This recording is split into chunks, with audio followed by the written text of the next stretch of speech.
नमस्कार दोस्तों, स्वागत है आपका अपना भक्ति ज्ञान चैनल में। वैशाख अमावस्या का हिंदू धर्म में विशेष महत्व है। वैशाख अमावस्या को लेकर बड़ा कंफ्यूजन हुआ है कि 7 या 8 मई को कब हम वैशाख अमावस्या और स्नान दान का मुहूर्त कब से कब तक रहने वाला है। अमावस्या तिथि के पितरों को समर्पित है। अमावस्या तिथि पर पूर्वजों की आत्मा की शांति के लिए तर्पण, पिंडदान और श्राद्ध कर्म के आदि कार्य किए जाते हैं। इसी तरह वैशाख माह में आने वाली अमावस्या का विशेष महत्व होता है। आइए जानते हैं 7 या 8 मई कब है वैशाख अमावस्या और स्नान दान का शुभ मुहूर्त क्या है। साथ ही हम जानेंगे इस वीडियो में वैशाख मास में स्नान करने का क्या महत्व है, शुभ मुहूर्त स्नान क्यों करना चाहिए, वैशाख मास में किसकी पूजा की जाती है, स्नान दान करने का क्या नियम है। साथ ही हम आपको बताएंगे कि आपको ऐसा कौन सा महा उपाय करना चाहिए जिससे आपके जीवन में चल रही सारी तंगी, आर्थिक परेशानी, सारी परेशानियों का अंत हो, घर में अखंड लक्ष्मी का वास हो, साथ ही आपके जीवन में आने वाले जो समय है वो शुभ मंगलकारी हो। तो आज का जो वैशाख अमावस्या का तारीख और शुभ मुहूर्त रहने वाला है मैं आपको बताना चाहूँगी कि वैशाख अमावस्या तिथि की शुरुआत 7 मई की सुबह 11:41 पर आरंभ हो जाएगी और अगले दिन यानी 8 मई को सुबह 8:52 पर होगी। तो ऐसी में अमावस्या तिथि 2 दिन मनाई जाएगी, जिसमें पितृ संबंधी कार्यों के लिए 7 मई का दिन शास्त्र सम्मत रहेगा, क्योंकि पितृ काम उस अमावस्या तिथि को किया जाता है। अब हम जानेंगे वैशाख अमावस्या स्नान दान का शुभ मुहूर्त। वैशाख अमावस्या का स्नान दान 8 मई को किया जाएगा। इस दिन ब्रह्म मुहूर्त में सुबह 4:10 से 4:52 तक आप अमावस्या तिथि के स्नान कर सकते हैं। वहीं दान पुण्य के कार्य लाभ चौकड़िया में सुबह 5:34 में 7:15 तक करना शुभ फलदायी रहेगा। साथ ही हम इस वीडियो में आपको बताएंगे वैशाख अमावस्या पर व्रत पूजा का महत्व। धार्मिक मान्यताओं के अनुसार अमावस्या के दिन पितरों के नाम से तर्पण, दान, पुण्य और व्रत किया जाता है। इस दिन पीपल के वृक्ष की पूजा करने से भी पितरों को शांति मिलती है। पीपल के वृक्ष में पितरों का वास करा माना जाता है। इस दिन पीपल का वृक्ष लगाना भी मंगलकारी माना जाता है। तो वैशाख का पूरा महीना ही बहुत ही पवित्र है और अक्षय फल देने वाला होता है। इस पवित्र महीने में आप भगवान विष्णु, माता लक्ष्मी की उपासना करिए, साथ ही स्नान दान और आप दान करिए, तो आपके जीवन में अक्षय फल की प्राप्ति होगी, अखंड लक्ष्मी का वास होगा। वीडियो स्टार्ट करने से पहले अगर आप हमारे चैनल पर नए हैं तो चैनल को सब्सक्राइब कर लीजिए, बेल आइकन पर भी क्लिक कर लीजिए, ताकि इस तरह का जब भी वीडियो अपलोड करेंगे तो सबसे पहला नोटिफिकेशन आप तक पहुंच जाएगा। और कमेंट में जय श्री हरि या जय श्री विष्णु नारायण लक्ष्मी लिखकर छोड़ दीजिए। तो आज के इस वीडियो में हम वैशाख मास के संपूर्ण नियम जानेंगे। साथ ही ये जानकारी मैं आपको जो दे रही हूँ स्कंद पुराण और पद्म पुराण के अनुसार जानकारी आपको दी जा रही है। शास्त्रों के अनुसार देव ऋषि नारद ने देवताओं के बताते हुआ कहा था कि कार्तिक माह और वैशाख मास अत्यधिक खास है और धार्मिक रूप से श्रेष्ठ भी है।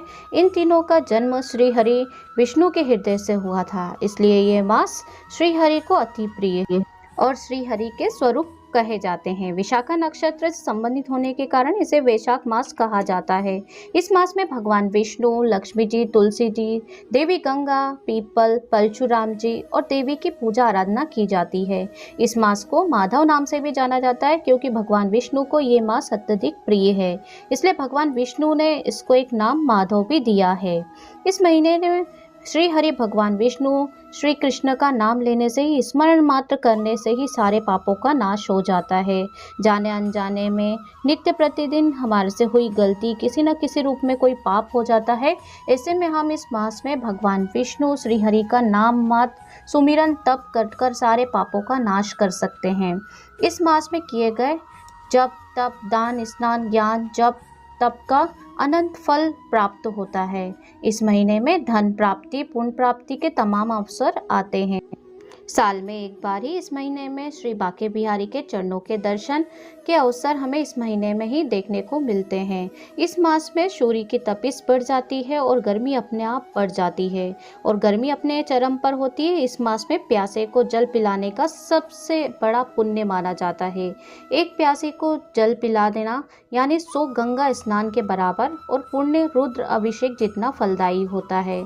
इस मास में आप ओम माधवाय नमः का जाप करें या फिर महामंत्र हरे राम हरे कृष्णा हरे हरे, इस महामंत्र का भी आप जाप कर सकते हैं। निरंतर जाप करने से आपको भगवान विष्णु की कृपा आप पर बनी रहेगी। अब हम जान लेते हैं कि अगर आप वैशाख स्नान लेना चाहते हैं तो इसके नियम आदि क्या करना चाहिए। इसके नियम कार्तिक स्नान जैसे ही हैं, बस मौसम परिवर्तन के कारण नियमों में बदलाव है। इस पूरे मास का संपूर्ण नियम अवश्य करें। अगर संपूर्ण माह पूरे नियम नहीं कर सकते हैं तो आप अंतिम 5 दिन वैशाख शुक्ल एकादशी से वैशाख माह पूर्णिमा तक 5 दिन इन नियमों का पालन अवश्य करें। स्नान, दान, जप, तप, पूजा पाठ करें। अगर आप 5 दिन भी इस पूजा पाठ को कर लेते हैं तो आपके पूरे मास का आपको फल मिल जाता है। यदि आप ये अंतिम 5 दिन नियम अपनाते हैं तो इस मास की दोनों एकादशी का भी आप व्रत पूजन कर सकते हैं। ये भी बहुत पुण्य फलदायी होता है। वैशाख मास की पूर्णिमा और अमावस्या दोनों दिन आप विशेष पूजा कर सकते हैं। अपने पितरों का आप तर्पण कर सकते हैं। इस महीने में सूर्योदय से पहले ही जग जाना चाहिए। वैसे तो स्नान तीर्थ स्थल, कुआं, तालाब, नदी पर जाकर स्नान करने का विधि विधान बताया गया है, लेकिन आधुनिक परिस्थिति के अनुसार आप घर पर ही स्नान जल में गंगा जल की कुछ बूंदे डालकर स्नान कर सकते हैं या किसी भी पवित्र नदी का जल मिला सकते हैं और पवित्र नदी के जल का भाव करके आप स्नान करें। और इसमें कुछ तिल के दाने भी आप मिला लीजिए, क्योंकि वैशाख माह में ही तिल का प्राकट्य हुआ था इस पृथ्वी पर। स्नान के बाद शुद्ध वस्त्र धारण करें और सर्वप्रथम सूर्य को अर्घ दें। फिर घर के मंदिर में जो आपने लड्डू गोपाल, भगवान विष्णु, लक्ष्मी या जो भी आपके भगवान हैं, ठाकुर जी हैं, उनकी पूजा आराधना करें।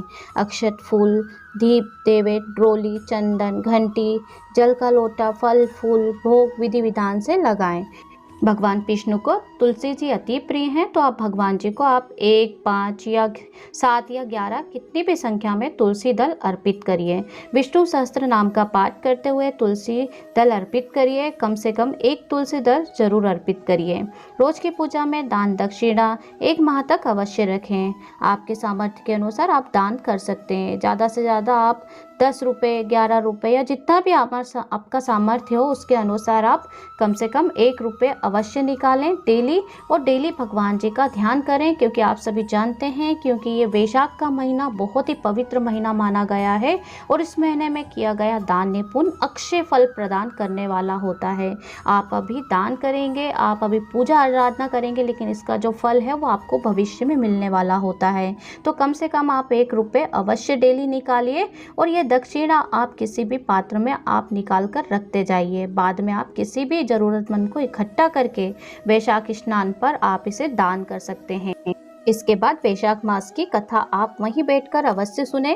रोज 1 अध्याय सुनना चाहिए, अगर पढ़ सके तो और भी अच्छा है। इसमें जो कहानियाँ दी गई हैं वो सुनना आवश्यक होता है इस वैशाख के पवित्र महीने में। जैसे बंदरी की कहानी है वो आप सुन सकते हैं। और रोजाना तिल से छोटा सा हवन जरूर करना चाहिए। इससे आपके घर का वातावरण बहुत शुद्ध हो जाएगा, घर में माहौल खुशहाली का बना रहेगा। इसके बाद आप भगवान की आरती करिए। आरती करने के बाद आप तुलसी जी का पूजन भी इस दिन अवश्य करिए। जल से तुलसी को सींचना चाहिए। जल में थोड़े दूध के छींटे मिला लीजिए। मीठा भी आप ले सकते हैं, हल्का सा मीठा आप ज़्यादा नहीं लें, क्योंकि ये होता है कि अगर आप जल में थोड़ा सा अगर ज़्यादा मीठा मिला देंगे तो तुलसी में चींटियाँ भी लग सकती हैं। तो हल्का सा आप मीठा करके आप तुलसी जी को अक्षत, रोली, चंदन, दीप से पूजन करें। आप डेली की लाइफ में तुलसी जी की पूजा करते हैं या नहीं करते हैं, लेकिन आपको इस वैशाख के पवित्र महीने में 1 दीपदान सूर्योदय के बाद करना चाहिए और 1 दीपदान सूर्यास्त के बाद आपको जरूर करना चाहिए। तुलसी जी के सामने 1 दीपक जरूर लगाना चाहिए। अगर संभव ना हो सके तो आप एक बार भी दीपदान कर सकते हैं। तुलसी जी और भगवान विष्णु का ध्यान कर सकते हैं। पूरे महीने में आपको ये पूजा अर्चना करना चाहिए। वैशाख स्नान कौन कौन कर सकता है, अब हम ये जानेंगे इस वीडियो में। वैशाख स्नान कुंवारी लड़की, सुहागन स्त्री, पुरुष, बच्चे सभी स्नान कर सकते हैं। जो भी श्री हरि की पूजा आराधना करते हैं वो सभी स्नान ले सकते हैं, कर सकते हैं। इस महीने में बिना नमक के व्रत करना सर्वोत्तम होता है, लेकिन आजकल स्वास्थ्य संबंधी समस्या इतनी बढ़ गई हैं तो नमक आदि लिया जाता है। तो व्रत अपने सामर्थ्य के अनुसार करें। जितना आपका शरीर आपका साथ दे उतना ही सामर्थ्य के अनुसार आप व्रत कर सकते हैं। फल फूल मेवा बिना नमक खाना आप ले सकते हैं। अगर आप व्रत नहीं कर रहे हैं तो भी सात्विक रहकर केवल पूजा पाठ आराधना आप कर सकते हैं। इससे भी आपको वैशाख स्नान व्रत का फल मिलेगा। अगर मासिक धर्म की समस्या है, मासिक धर्म की प्रॉब्लम है, तो आप पूजा पाठ किसी और से करवा लीजिए और इसके बाद स्नान आप उसी नियम से आप जरूर करिए। आप व्रत कर रहे हैं तो जब भी आप भोजन करें उससे पहले आप भगवान श्री हरि को आप भोग अवश्य लगाइए। ऐसा करने से अश्वमेध यज्ञ का फल आपको मिलता है। तो चलिए अब हम जानते हैं इस महीने में आपको क्या दान करना चाहिए जिससे आपको अक्षय फल की प्राप्ति होती है। तो इस महीने में गर्मी अपने चरम पर होती है और गर्मी में राहत वाली हर चीज़ का दान आप कर सकते हैं और हर चीज़ का दान करना उत्तम भी माना गया है। ऐसे में आप 5 मिट्टी के घड़े में जल भरकर दान कर सकते हैं या अपने सामर्थ्य के अनुसार आप 1 घड़ा भी दान कर सकते हैं। पूरे महीने में कभी भी आप दान कर सकते हैं। इस महीने की अमावस्या, पूर्णिमा, किसी भी दिन से आप अन्न दान कर सकते हैं। यह महीना पूरा ही शुभ होता है और अक्षय फल प्राप्त करने वाला होता है। तो अगर आप दान करेंगे तो आपको ऐसी कोई परिस्थिति होगी जिसमें आपका किया हुआ दान आपको आड़े आ जाएगा और आपकी हर समस्या का निदान हो जाएगा। अगर आप चाहें तो अपने घर आए पक्षियों के लिए आप अन्न दाना रख सकते हैं। एक मिट्टी के पात्र में आप जल भरकर रख सकते हैं या पक्षियों के लिए दाना पानी रख सकते हैं। कम से कम 1 घड़ा जल भरकर अवश्य दान करना चाहिए। अब मैं दान किस प्रकार से करना चाहिए यह आपको डिटेल में बताने वाली हूँ, तो बिना स्किप किए हुए वीडियो को अंत तक देखिए, क्योंकि आप सभी जानते हैं कि अधूरा ज्ञान लटकती तलवार के समान होता है। खाली घड़ा दान नहीं करना चाहिए। अपने घर का जल भरकर ही दान करना चाहिए। घड़े के ऊपर सराही रखकर और उसके ऊपर चीनी रखना चाहिए। और साथ ही मैं आपको बता दूं कि आप पंखा या फिर आप खरबूजा, दूध, दही, छाछ, लस्सी, मतलब गर्मी में जो ठंडाई प्रदान करने वाले सारी वस्तुओं का आप दान कर सकते हैं। छाते का दान कर सकते हैं। बीजना जिसे बोलते हैं, जिससे हाथ से गर्मियों में ठंडी हवा के लिए बीजना किया जाता है, उसे भी आप दान कर सकते हैं। खरबूजा कर सकते हैं। ककड़ी, मौसमी फल और भी कई सारी जो चीज़ें होती हैं उन्हें आप दान कर सकते हैं अपने सामर्थ्य के अनुसार। दक्षिणा के साथ आप इस दान को अवश्य करिए, क्योंकि दक्षिणा के बिना आपका दान अधूरा है। तो हमेशा जो भी आप दान कर रहे हैं उसके साथ जो भी आपका सामर्थ्य हो उसके अनुसार आप 1, 2, 10 रुपये, 11 रुपये दक्षिणा अवश्य रखिए। आप चाहें तो कैंपर की भी व्यवस्था कर सकते हैं। कहीं पर भी रोड पर इस गर्मी में आ रहे जा रहे लोगों को पानी पीने के लिए इन कैंपरों का चार्ज देकर 1 महीना 15 दिन के लिए आप रिफिल भरवा सकते हैं। कैंपर लगवा सकते हैं जगह जगह पर, जिससे लोगों को ठंडा ठंडा पानी इस भीषण गर्मी में मिल सके। ये दान सबसे बड़ा दान कहा जाता है। तो भरी गर्मी में अगर आप प्यासे को पानी पिला रहे हैं तो इससे बड़ा दान दुनिया में कोई भी दान नहीं है। वैशाख के महीने में अन्नदान का विशेष महत्व होता है। दाल, चावल, खीरा, तेल, खीरा, ककड़ी, जौ का सत्तू, दूध, दही, छाछ, ठंडाई, मिष्ठी, शरबत, लस्सी, ठंडाई, जो भी हो सके आप उसका दान कर सकते हैं। और इस भीषण गर्मी में आप छाते का दान कर सकते हैं, वस्त्र का दान कर सकते हैं। इस दिन आप हाथ का पंखा आप दान कर सकते हैं। वाटर कूलर, किसी भी संस्थान को आप दान कर सकते हैं या वाटर कूलर लगवा सकते हैं। कमल के फूल और शंख का दान करना भी महत्वपूर्ण फलदायक होता है। इस महीने में किया गया दान उसका आपको लाखों करोड़ों गुना फल प्राप्त होता है। इस महीने में ही शुक्ल पक्ष दशमी को गंगा उपासना की जाती है। परशुराम जी और बुद्ध भगवान का जन्म भी इसी महीने में आता है। साथ ही भगवान ब्रह्म ने तिलों का निर्माण किया था। इसी महीने में तिलों का दान करना भी बहुत ज़्यादा महत्वपूर्ण माना गया है। इस महीने में अक्षय तृतीया पर्व भी उत्साह से मनाया जाता है और इस बार अक्षय तृतीया पर्व 10 मई 2024 को आ रहा है, जो कि शुक्रवार के दिन पड़ रहा है। इसका वीडियो हम पहले भी डाल चुके हैं। आप हमारे चैनल पे प्लेलिस्ट में जाकर विजिट करके वीडियो देख सकते हैं। वैशाख महीने में किया गया जप, तप, दान, दक्षिणा का फल अवश्य अक्षय हो जाता है। उसका फल कभी भी नष्ट नहीं होता है। इस महीने में वरुणथनी एकादशी और मोहिनी एकादशी महीने में आती है। इसका व्रत पूजन जरूर करना चाहिए। अगर आप पूरे महीने नहीं कर सकते पूजा पाठ, व्रत पूजन, तो आप 2 एकादशी का व्रत पूजन अवश्य करें, क्योंकि फिर पूरा महीना पूर्ण होने पर उद्यापन भी करना चाहिए। वैशाख पूर्णिमा पर तिल और शहद का दान करना चाहिए। अगर आपने व्रत धारण किया है तो आपको वैशाख स्नान अवश्य लेना चाहिए और स्नान करना भी चाहिए। अगर आपने वैशाख स्नान किया है तो आप कम से कम 2 ब्राह्मण जोड़े को या 5 ब्राह्मण जोड़ों को अवश्य जिमाएं अपने घर पर। अगर आप चाहें तो 5 ब्राह्मण जोड़े नहीं जिमा पा रहे हैं तो आप 2 ब्राह्मण जोड़े अवश्य जिमाइए। साथ में उन्हें वस्त्र और दक्षिणा अवश्य दीजिए, और जो भी चीज़ें मैंने आपको दान करने के लिए बताई हैं उन चीज़ों में से कुछ भी आप दान जोड़े को कर सकते हैं। अगर आप घर पर नहीं जिमा पा रहे हैं तो आप कच्चा अन्न दान की चीज़ें निकाल कर पंडित जी को मंदिर में जाकर दान भी कर सकते हैं। अब जानते हैं कि हमें इस माह में कौन से जप तप करना चाहिए। आपको वैशाख महात्म्य की कथा रोज पढ़ना चाहिए, विष्णु सहस्त्र नाम का पाठ जरूर करना चाहिए। साथ ही आपको राम राम हरे हरे कृष्णा हरे हरे इस मंत्र का जाप करना चाहिए। विष्णु सहस्त्र नाम का जाप आप कर सकते हैं, ओम माधवाय का जाप आप कर सकते हैं। तुलसी की माला से जाप करिए तो बहुत ज़्यादा उत्तम होगा।